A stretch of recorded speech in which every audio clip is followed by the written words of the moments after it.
আজকে আমি চালতার আচার তৈরি করব এবং কিভাবে তৈরি করব সেটা আমি আপনাদের কাছে শেয়ার করব। তার সঙ্গে কি রান্না করেছি তাও শেয়ার করব।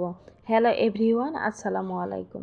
রুমিস ব্লগে ওয়েলকাম। আশা করি আপনারা সবাই ভালো আছেন। আলহামদুলিল্লাহ আমিও ভালো আছি। তো এই যে চালতা আমার ভাগ্নি নিয়ে আসছিল সিলেট থেকে, তো অনেকগুলো নিয়ে আসছিল। তার মধ্যে 4-5টা আর কি কেটে নিয়েছি। এই যে কিভাবে কেটে নিয়েছি দেখেন, এভাবে কুচি কুচি করে কেটে নিয়েছি। কেটে ধুয়ে সুন্দর করে রেখেছি। তারপরে কি রান্না করব সেটাও নিয়েছি। এই যে ভেন্ডি, ফুলকপি, আলু, বেগুন এগুলো নিয়েছি। ফুলকপি, আলু, বেগুন দিয়ে ইলিশ মাছ দিয়ে রান্না করব আর ভেন্ডি ভাজি করব। এই যে চালতাগুলো কেটে নিয়েছি যেগুলো, এগুলো নুন দিয়ে সিদ্ধ করে নেব। আর এই যে কেটে রেখেছি তরকারি।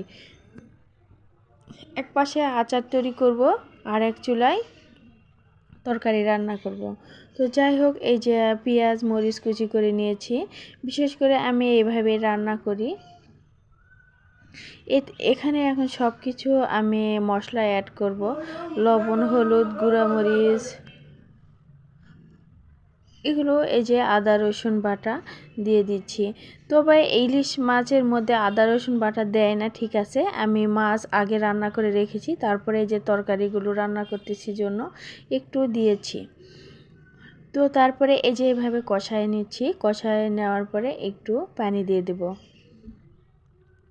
তো এই যে এই পাশে যে কড়াইয়ে লবণ দিয়ে সিদ্ধ দিয়েছি, তো একদমই সিদ্ধ হচ্ছে না।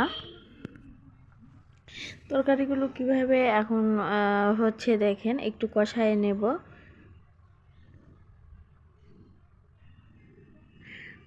এই যে কষায় নিচ্ছি, তরকারিগুলো সিদ্ধ হয়ে গিয়েছে।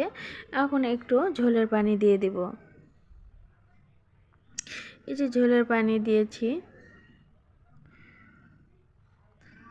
এই যে এখন মাছ আমি রান্না করে রেখেছিলাম, সেই মাছগুলো দিয়ে দিচ্ছি। চালতাগুলো যেগুলো আমি কড়াইয়ে দিয়েছিলাম সেগুলো সিদ্ধ হয় নাই, কারণ এখন প্রেসারে দিয়ে দিব। বিশেষ করে প্রেসার কুকারে আমি দিয়ে দিচ্ছি। যে দেখেন, কারণ একদমই সিদ্ধ হয়েছিল না। তো এখানে প্রেসার কুকারে দিয়ে দিচ্ছি, একটু চিনিও দিয়ে দিচ্ছি। দিয়ে কিছু সময় আর কি সিদ্ধ করে নেব বেশ ভালো করে। তো এই যে চিনি দিয়ে দিচ্ছি।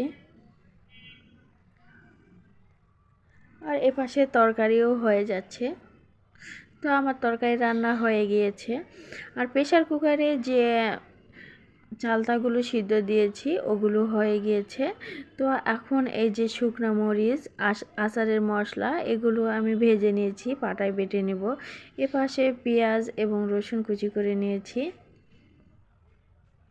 এই যে সব ধরনের মশলাগুলো আমি সুন্দর করে বেটে নিয়েছি। এখানে পরিমাপ মতো সরিষার তেল দিয়ে দিব।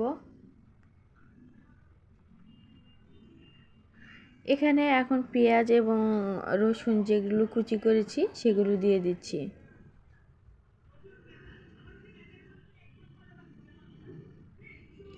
এগুলো ভাজা ভাজা হয়ে যাওয়ার পরে এখানে সব মশলাগুলো আমি দিয়ে দেব। তারপরে আচারগুলো দিয়ে দিব। এই যে তেজপাতা নিয়েছি আর ওই মশলাগুলো গুঁড়া করেছি। এখন এভাবে সুন্দর করে নেড়ে চেড়ে এখন ওই আচারগুলো আমি দিয়ে দেব। এই যে আচারগুলো দিয়ে দিচ্ছি।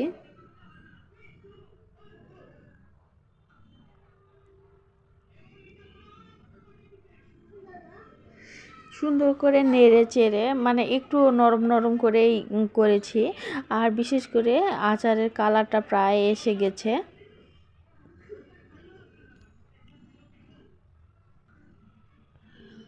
দেখেন কি সুন্দর কালার আসছে। তো যাই হোক, এইদিকে এটা হচ্ছে ঝোলের তরকারি হয়ে গিয়েছে। আর এই যে এই পাশে ভেন্ডি ভাজিও করতেছি।